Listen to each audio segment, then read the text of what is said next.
Hello everyone, welcome to Sanmark classes. ಪ್ರಾಣಿಗಳಲ್ಲಿ ಸಂತಾನೋತ್ಪತ್ತಿ ಪಾಠದ 38ನೇ ಪ್ರಶ್ನೆ. ತದ್ರೂಪಿ ಸೃಷ್ಟಿ ಎಂದರೇನು? ಒಂದು ಉದಾಹರಣೆ ಕೊಡಿ.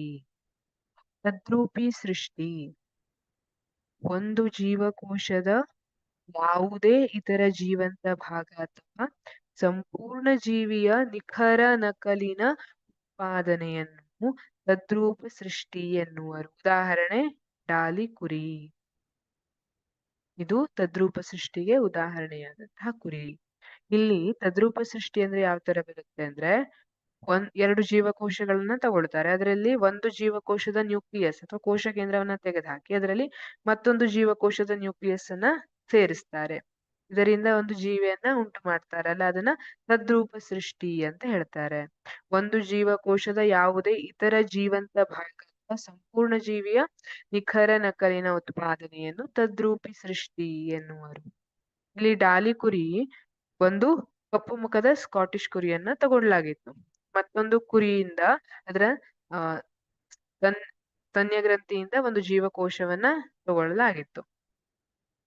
ಆ ಸ್ಕಾಟಿಷ್ ಕುರಿಯಲ್ಲಿರುವಂತಹ ನ್ಯೂಕ್ಲಿಯಸ್ ಅನ್ನ ತೆಗೆದುಹಾಕಿ, ಅದರ ಜೀವಕೋಶದಲ್ಲಿರುವಂತಹ ನ್ಯೂಕ್ಲಿಯಸ್ ಅನ್ನ ತೆಗೆದುಹಾಕಿ ಇನ್ನೊಂದು ಕುರಿಯಿಂದ ತಗೊಂಡಂತಹ ಜೀವಕೋಶದಲ್ಲಿರುವಂತಹ ನ್ಯೂಕ್ಲಿಯಸ್ ಅನ್ನ ಅದಕ್ಕೆ ಸೇರಿಸಿ, ಏನು ಡಾಲಿ ಕುರಿಯನ್ನ ತಗೊಂಡಿದ್ರಲ್ಲ ಅದು ಕಪ್ಪು ಮುಖದ ಕುರಿಯಲ್ಲಿ ಕುರಿಯ ಗರ್ಭಾಶಯದಲ್ಲಿ ಇಟ್ಟು ಅದನ್ನ ಬೆಳೆಸಿದ್ರು ಡಾಲಿ ಕುರಿಯನ್ನ. ಅದು ಹುಟ್ಟಿದಾಗ ಅದ್ರ ಮುಖ ನೋಡಿ ಕಪ್ಪಾಗಿರಲಿಲ್ಲ. ಅದು ಕಪ್ಪು ಮುಖ ಇರುವಂತಹ ಕುರಿಯಿಂದ ಹುಟ್ಟಿದ್ರು ಮುಖ ಕಪ್ಪಾಗಿರಲಿಲ್ಲ. ಈ ರೀತಿ ಇದನ್ನ ತದ್ರೂಪಿ ಸೃಷ್ಟಿ ಅಂತ ಕರೀತಾರೆ. ಇದರಿಂದ ಕೆಲವೊಂದಿಷ್ಟು ಉಪಯೋಗಗಳು ಇದೆ, ಅದರಿಂದ ಕೆಲವೊಂದಿಷ್ಟು ಹಾನಿಗಳು ಇದೆ.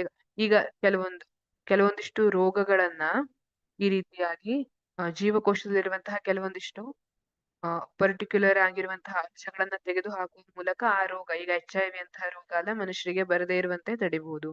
ಹಾಗೆ ಇದರಿಂದ ಬಹಳಷ್ಟು ಹಾನಿಕಾರಕ ಅಂಶಗಳು ಇದ್ದಾವೆ. ಹಾಗಾಗಿ ಇದು ಇನ್ನು ಚರ್ಚೆಯಲ್ಲಿರುವಂತಹ ವಿಚಾರ ಆಗಿದೆ ತದ್ರೂಪ ಸೃಷ್ಟಿ ಅನ್ನುವಂಥದ್ದು.